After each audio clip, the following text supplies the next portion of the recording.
पक्षी हूँ।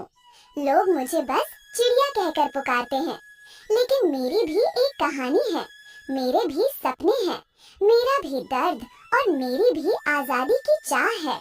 आज मैं अपनी वही कहानी आपको सुनाना चाहता हूँ जो शायद आपने कभी ध्यान से नहीं सुनी।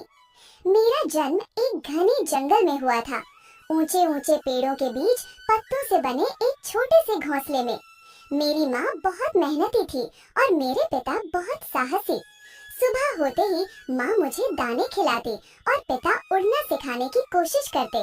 जंगल की हवा, पत्तों की सरसराहट और नदियों की कलकल, यही मेरी दुनिया थी। शुरू में मैं उड़ नहीं पाता था। जब भी पंख फैलाता डर लगता कि कहीं गिर न जाऊं। तब मेरी माँ कहती, डर से बड़ा कोई पिंजरा नहीं होता। उस दिन मुझे समझ नहीं आया, लेकिन समय के साथ इस बात का मतलब जान गया। कुछ दिनों बाद मैंने पहली बार उड़ान भरी। नीचे धरती बहुत दूर लग रही थी, दिल तेज तेज धड़क रहा था। लेकिन जब हवा ने मुझे सहारा दिया तो लगा जैसे मैं सच में आजाद हूँ। उस पल की खुशी शब्दों में बताना मुश्किल है, लेकिन मेरी खुशियाँ ज्यादा दिन तक नहीं टिकी। एक दिन जंगल में कुछ इंसान आए, उनके हाथों में जाल थे। हमें लगा वे बस गुजर रहे हैं, लेकिन अचानक चारों ओर अफरा तफरी मच गई। कई पक्षी जाल में फंस गए। मैं उड़ने ही वाला था कि मेरे पंख जाल में उलझ गए। जितना छटपटाया जाल और कसता चला गया। पहली बार मुझे सच में डर लगा। मुझे एक पिंजरे में बंद कर दिया गया। वो पिंजरा चमकदार था, लेकिन मेरे लिए वो जेल से कम नहीं था। जंगल की खुली हवा की जगह अब एक छोटी सी सलाखों वाली दुनिया थी। लोग मुझे देखने आते, कहते कितना प्यारा पक्षी है, लेकिन कोई ये नहीं पूछता था कि क्या मैं खुश हूँ। दिन बीतते गए, मुझे समय पर दाना मिलता, पानी मिलता, लेकिन आजादी नहीं मिलती। मैं रोज सलाखों के बीच से आसमान देखता और सोचता, क्या उड़ना सिर्फ एक सपना बनकर रह जाएगा। एक दिन पिंजरे के पास एक छोटा बच्चा आया। उसने मुझे बहुत देर तक देखा, फिर अपने पिता से पूछा, पापा ये पक्षी उड़ क्यों नहीं रहा? पिता ने कहा, ये पिंजरे में है बेटा। बच्चे ने मासूमियत से पूछा, तो इसे आजाद क्यों नहीं कर देते? उस बच्चे की बात ने मेरे दिल को छू लिया। शायद पहली बार किसी इंसान ने मेरी भावना समझने की कोशिश की थी। कुछ दिन बाद वही बच्चा फिर आया। इस बार उसके हाथ में पिंजरे की चाबी थी। उसने इधर उधर देखा, फिर धीरे से पिंजरा खोला। मेरे लिए वो पल किसी चमत्कार से कम नहीं था। मैंने हिचकिचाते हुए बाहर कदम रखा। पहली बार पंख फैलाए तो डर लगा, क्या मैं अब भी उड़ पाऊंगा? लेकिन जैसे ही हवा ने मुझे छुआ, मैं समझ गया, आजादी कोई भूली हुई कला नहीं होती। मैं उड़ गया। ऊपर से सब कुछ छोटा लग रहा था, पिंजरा भी, लोग भी, डर भी। मैं सीधा अपने जंगल की ओर गया।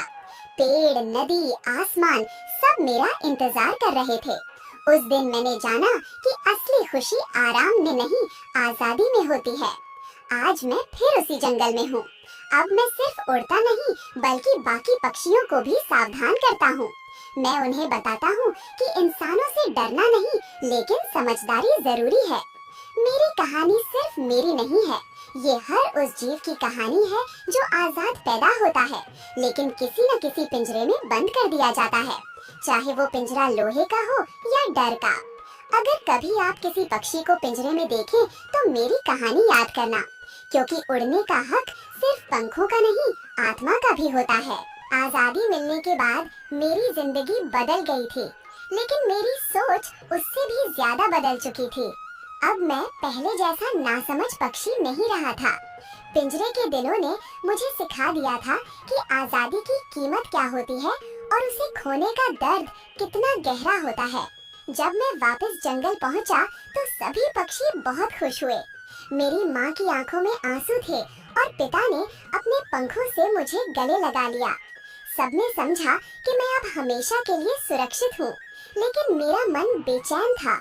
मुझे लगता था कि मेरी कहानी सिर्फ यही खत्म नहीं होनी चाहिए। कुछ दिनों बाद मैंने देखा कि जंगल के किनारे फिर इंसानों की आवाजें सुनाई देने लगी। इस बार वे पेड़ काटने आए थे। जहाँ कभी हमारे घोंसले थे, वहाँ अब कुल्हाड़ियों की चोटें पड़ रही थी। हर गिरता पेड़ हमारे दिल पर गिरने जैसा था। मैंने महसूस किया कि पिंजरा सिर्फ लोहे का नहीं होता, कभी कभी पूरा जंगल भी धीरे धीरे एक बड़ा पिंजरा बन जाता है। एक दिन मैंने सभी पक्षियों की सभा बुलाई। बूढ़े उल्लू, तेज उड़ने वाले बाज, नन्ही चिड़िया सब इकट्ठा हुए।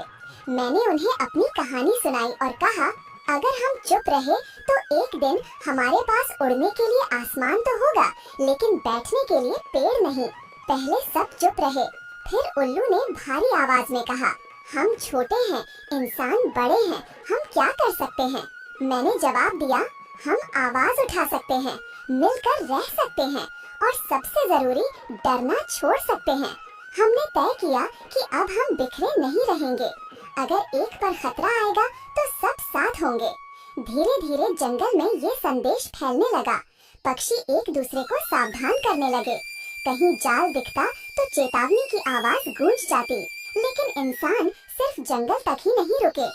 एक दिन मैं गांव के पास उड़कर गया। वहां मैंने देखा कि कई पक्षी पिंजरों में बंद थे। कोई गा नहीं रहा था, कोई उड़ नहीं रहा था। उनकी आंखों में वही डर था जो कभी मेरी आंखों में था। मैं एक खिड़की के पास बैठ गया और जोर जोर से चहचहाने लगा। मेरी आवाज सुनकर अंदर एक बुजुर्ग महिला आई। उसने मुझे देखा और बुदबुदाई, आजकल पक्षी पहले जैसे नहीं रहे। काश वो समझ पाती कि गलती पक्षियों की नहीं थी। उसी घर में एक छोटी लड़की भी रहती थी। वो रोज मुझे देखने आती। एक दिन उसने मुझसे कहा, तुम आजाद हो, हैला?